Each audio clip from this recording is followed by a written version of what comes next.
में, बस मंचों से यही सब चलता है। इन सब चीज़ों को छोड़ करके आपको अपनी एनर्जी लगानी है ये सोचने में कि हम कैसे अपने आप को आगे बढ़ाएं, हम कैसे उन्नति करें, कैसे प्रगति के पथ पर आगे बढ़ें। तो आपकी वो एनर्जी आपके काम आएगी, आपका भविष्य बनेगा।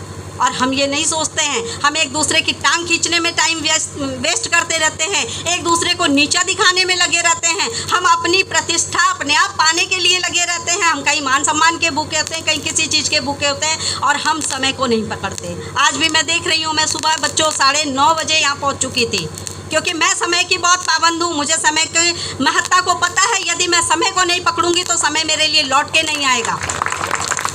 और हमारे फंक्शंस होते हैं, इस तरह के प्रोग्राम्स होते हैं, उसमें हमारा सारा दिन बेकार चला जाता है। मैं इसीलिए बार बार मंच से कह रही थी कि मुझे बच्चों से बात करनी है, क्योंकि हमारा जो मेन उद्देश्य होना चाहिए, हमें अपनी कामयाबी, अपने लक्ष्य को निर्धारित करने में हमारा उद्देश्य होना चाहिए। यदि बच्चों आपने अपने लक्ष्य को प्राप्त कर लिया, आपने अपने कैरियर को बना लिया, तो सम्मान आपका देश विदेशों में गूंजेगा, ना कि ये मंचों पे गूंजेगा। मालाएं पहनने से सम्मान नहीं मिलता है। ये मुझे मोमेंट दिए जा रहे हैं, मुझे मालाएं पहनाई जा रही हैं, बच्चों ये मेरा सम्मान नहीं है। ये मेरा सम्मान है कि मुझे देश विदेश में लोग जान रहे हैं, मुझे आप लोगों से बात करने का मौका मिल रहा है, ये मेरा असली सम्मान है। तो अपने अंदर वो ऊर्जा पैदा करो, वो ताकत पैदा करो कि लोग विवश हो जाए तुम्हारा मान सम्मान करने के लिए। ये सम्मान आपको खुद ब खुद मिलेगा। आज आपने देखा ना, हमें लोगों को, इतने लोगों को सम्मान दिया कि आपको नहीं लगता कि हम भी इस लायक बने, इस योग्य बने, हमें भी सम्मान मिले, आपको भी वो सम्मान मिलेगा। और असली सम्मान हमारा वही है कि मरने के बाद भी दुनिया याद रखे। ये सम्मान सब यहीं रखे रह जाएंगे, ये मोमेंटो भी 4 दिन में ख़त्म हो जाएंगे, इनकी शानो शौकत जो पॉलिश है ना, वो सब निकल जाएगी। लेकिन आपकी जो पॉलिश है एजुकेशन, वो पॉलिश कभी नहीं उतरने वाली है बच्चों। वो ज्ञान आपका कभी नहीं उतरने वाला है, और वो पॉलिश ऐसी होगी कि आपको सूरज और चंद्रमा के समान चमकाएगी। तो आपको अपने जीवन में उस पॉलिश को उतारना है, वो शिक्षा को उतारना है।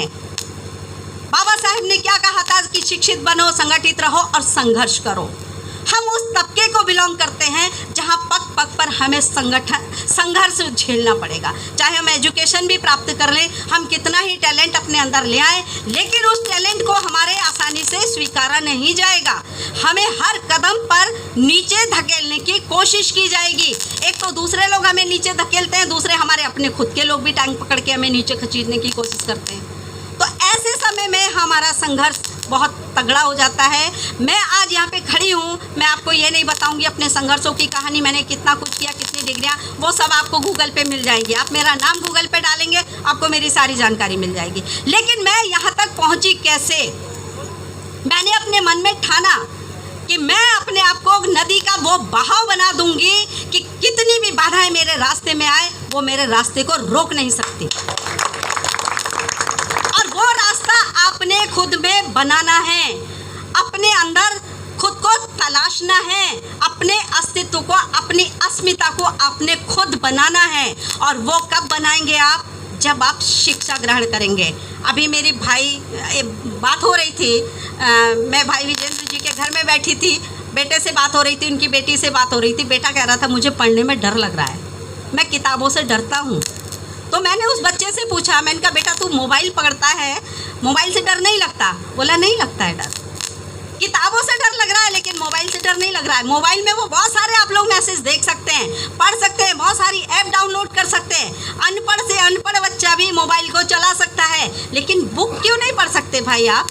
जब आप मोबाइल से सब कुछ याद कर सकते हैं, उल्टी सीधी चीज़ें देख सकते हैं, तो आप किताबों से उस चीज़ को क्यों नहीं सीख सकते? या फिर अगर मोबाइल भी आप यूज़ कर रहे हैं तो आप मोबाइल से अच्छी चीज़ें सीखिए। मोबाइल आपके हाथ में एक छोटी सी बुक है, उसमें हर चीज़ आपको उपलब्ध हो सकती है, लेकिन आप अपने काम की चीज़ें देखिए ना। आप व्हाट्सएप में टाइम वेस्ट कर रहे हैं, आप फेसबुक में टाइम वेस्ट कर रहे हैं, आप इंस्टाग्राम में टाइम वेस्ट कर रहे हैं। गांव में रहने वाले बच्चे को भी आज टच का मोबाइल चाहिए, है ना, और उसको रिचार्ज कराने के लिए माता पिता से पैसा चाहिए। घर में आपके पास खाने को नहीं है, ढंग से रोटी खाने को नहीं है, लेकिन मोबाइल घर में 4 मिल जाएंगे, 8 मोबाइल हर घर में मिल जाएंगे। तो ये क्या फालतू का खर्चा नहीं है? बहुत फालतू का खर्चा है। मोबाइलों में आप फालतू का पैसा खर्च कर रहे हो। हर बच्चे को आज गांव देहात से लेके आप शहरों में चले जाइए, बच्चों को बाइक ज़रूर चाहिए, उनके पास बाइक है। हमारे, अब मैं लड़कों की बात कर रही हूँ, लड़कियों की नहीं। लड़के भी हमारे बिगाड़े जा रहे हैं। लड़कियां तो हमारी पढ़ भी रही हैं, मेहनत भी कर रही हैं, वो घरों का काम भी कर रही हैं, लेकिन फिर भी शिक्षित हो रही हैं। लेकिन आज हमारा लड़का बिल्कुल पढ़ाई नहीं कर रहा है। आप लोग कभी ये नहीं देखते कि हमारा बच्चा स्कूल में जा रहा है, वो ढंग से पढ़ रहा है या नहीं पढ़ रहा है। बहुत कम प्रतिशत है। लड़कियों का प्रतिशत अधिक है पढ़ाई में, लड़कों का प्रतिशत हमारा कम हो रहा है। क्यों कम हो रहा है?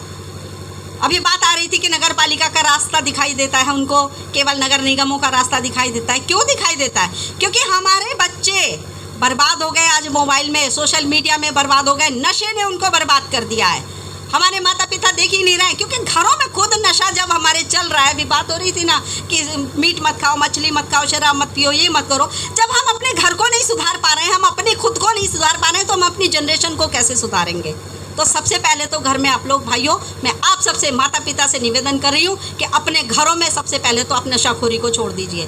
शराब लाना बंद कर दीजिए। आप जिस दिन आप पीना छोड़ देंगे, उस दिन आपके बच्चे भी पीना छोड़ देंगे, क्योंकि बच्चे आपको देख के आपका अनुकरण करते हैं और वही बच्चा सीखता है।